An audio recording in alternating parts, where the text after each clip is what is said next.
Hello everyone, welcome to an analysis of dance where we discuss the movements and debuts of the Billboard Hot Dance charts in immaculate detail, with in-depth reviews of each debut each week. Oh dear god, I wish my predictions for this week weren't as completely wrong as they were. I mean, not only did we not get much of any impact from Dua Lipa, the stuff that we did get in replacement was basically filler or not good in the slightest. And yeah, this week was not particularly good, so yeah, not really looking forward to talking about it. So our top 10, where that impact first starts with the new number 1, Miles on It by Marshmello and Kane. Now I was unfortunately aware of this collab, but given that One Thing Right didn't chart here, I wasn't expecting to be crossing over. But then when you hear the song itself and it's way more electronic, I'm not remotely surprised. But this has every reason to stick at number 1 for a while, as it's got radio support, streaming and sales behind it, meaning we're not going to get rid of this for a while, and yeah, I'll have some words for that later on. But of course, this meant that Illusion by Dua Lipa got knocked off the number 1, even if it saw absolutely huge gains on radio and streaming thanks to the album's impact, and really on any other week this would have easily kept the number 1 spots. Goddamn wonderful that we're letting a much worse song get to the top, but different conversation there. And hell, that also translated to our other 2 Dua Lipa songs that are remaining pretty damn strong, with Houdini at number 3, where the radio is still not really all that good with this one, but it has got streaming support, and Training Season at number 4, where it returns to the Hot 100 off the back of streaming and nothing else. I mean, I don't expect these to stick around, and honestly, at this point, they've been around for a while, so I can't complain. But then there's Yes and by Ariana Grande at number 5, where the streaming is still rock solid. This is going to stick around for a bit, as well as I Don't Wanna Wait by David Guetta and One Republic at number 6. Now, I do expect the radio support for this one's absolutely going to come in spades, considering it's already hit the bubbling under pretty damn quickly, so I don't expect this to sit at this spot for a while. It's probably going to jump back up. Whatever, it is what it is. But thankfully, of course, because Dua Lipa had absolutely zero impact in the top 10 with her debuts, we saw Back on 74 by Jungle stick around at number 7. Now, this has got streaming still behind it. It's got at least enough of it to weather against anything that's coming. We can at least hope this sticks around for a while. Finally, Contigo by Karol G and Tiesto is at number 8, where it's got even better streaming, but doesn't really have anything else supporting it. This is probably not going to rebound to where it was before, thank Christ. Finally, because of a certain debut from last week falling out of the top 10, the last 2 songs didn't move at all, with Whatever by Kygo and Ava Max at number 9, which still has a bit of residual streaming from the new single, and honestly I'm surprised it stuck around this high, and also Strangers by Kenya Grace still at number 10. Now, I don't expect this to stick around much longer, considering it's near the end of its run, but hey, it did stick around for this week, right? I mean, I'm pleasantly surprised, and I don't expect it to last. And man, if you want proof that the charts didn't really have anything of note happen at all this week outside of the top 10, it comes now for us, where the only notable one is Overdrive by Offenbach featuring Norma Jeanne Martin, which left after 10 weeks and will not make the year-end list. And look, it's a good song and all, but it's not that memorable. I'm not exactly surprised it didn't take off all that much in the States. And hell, the falls felt more manageable than normal. I mean, you had your expected falls for the Justice and Tame Impala collabs off the album's impact, with Never Ender only falling to 14. This might actually stick around too,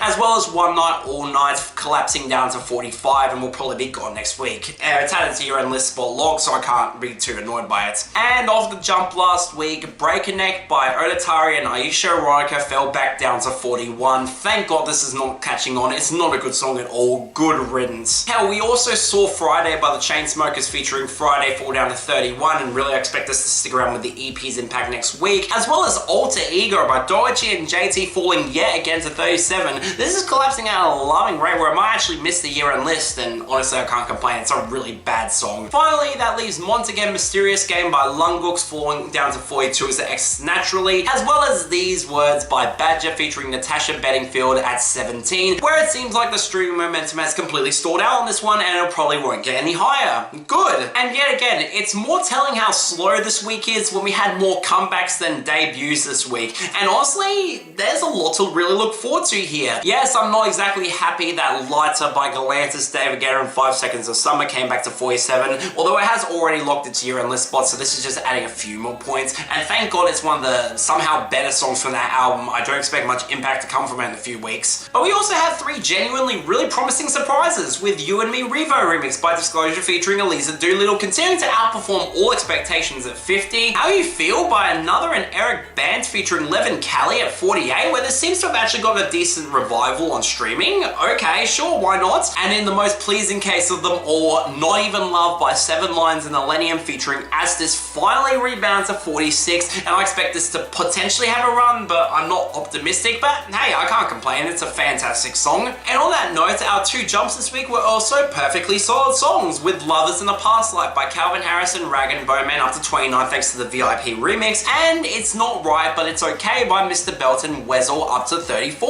where this actually might get some momentum behind it, and honestly it keeps growing on me, so I might actually really like this sticking around. But you know what, it's about time that I finally bring back the hopefully a hit part of this series, and really considering the existence of the global dance charts, this makes this a lot easier to talk about. And with this particular song I'm about to discuss, it's slowly getting up there, and I could not be more excited to see where it goes from here.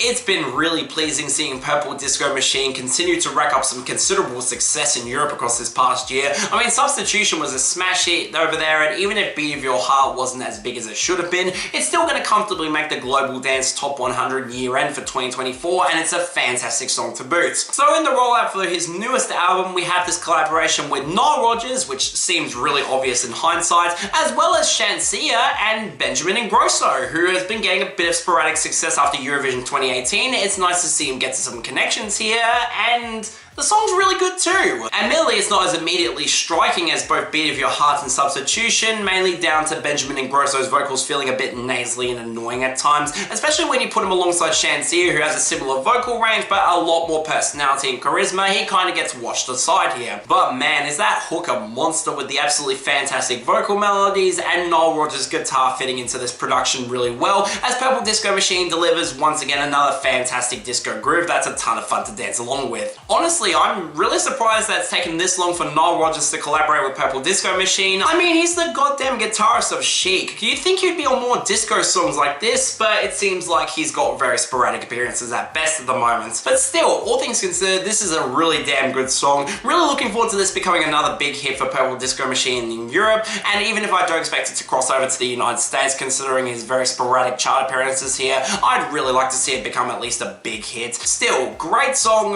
really worth checking out, and now we get to our much worse list of debuts, beginning off with number 28, Throw Some Ass by Sofi Tukker. You make it clap, give the old man a heart attack, free your mind when you throw it back, it feels so good to me. Okay, so Jacare was a really great loose single from Sofi Tukker that came out last year, where it had more of a funky house production sound that really did work well for Sofi's charisma, and the switch over to Portuguese was a really interesting touch and really fit into Sofi's background in Brazil, so I was honestly curious how this follow-up would turn out, only for me to be disappointed because I was not really a huge fan of this one. Yes, Sofi is still a really damn expressive and charismatic singer. She absolutely saved the song from being a lot worse, but man, is this production trying its hard to really knock this one down. I mean, seriously, the Latin pivot feels so unnatural this time around, with those really fake MIDI sounding horns that sound farty as all hell,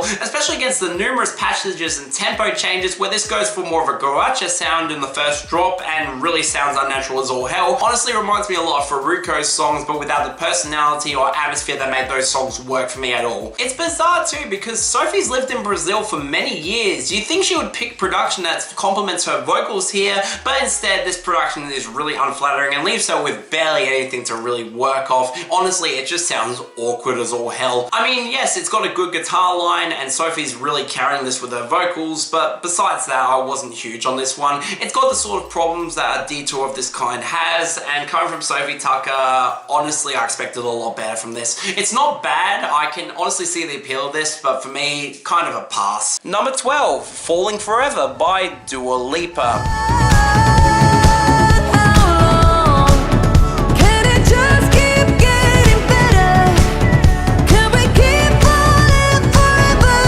seriously, Billboard really needs to take a look at their genre classifications and really consider in the future how many songs can actually fit here, because seriously, this album had so many songs that would have fit perfectly on this chart, and yeah, you're not giving it any sort of impact here. Meanwhile, Ava Max has it with much less electronic sounding songs, really. Well, at least we got the one debut here that debuted lower than expected, and thank God it happens to be my favorite of the deep cuts here. This is an absolutely fantastic song. I mean, I could point to the galloping groove with the really fantastic percussion integration, as well as that monster of a hook where the tempo ramps up off of the really minimalistic and subtle verses with those distant synths, as Dua Lipa absolutely belts her lungs out and sells this with so much power. She's an absolutely fantastic vocalist, and this is a great showcase of it. I mean, it especially hits with these lyrics where Dua Lipa is fully aware that the hookup might not lead to anything long term, but she's wanting to continuously fall forever with this guy, considering how much genuine connection she feels with him, and is asking for him to do the same. It is really damn strong writing here. Honestly, it's a really damn produced, really well performed, and really well executed song. Honestly, I get why it wasn't one of the biggest deep cuts in the world, considering it's not an easy sell for radio, but man, with a hook that good, I really hope this gets pushed later on. It's an absolutely fantastic song. Real damn shame nothing else from the album could cross over this week, but I'll definitely take it. This is one of the best songs on the album. And finally, number one, Miles on It by Marshmello and Kane Brown.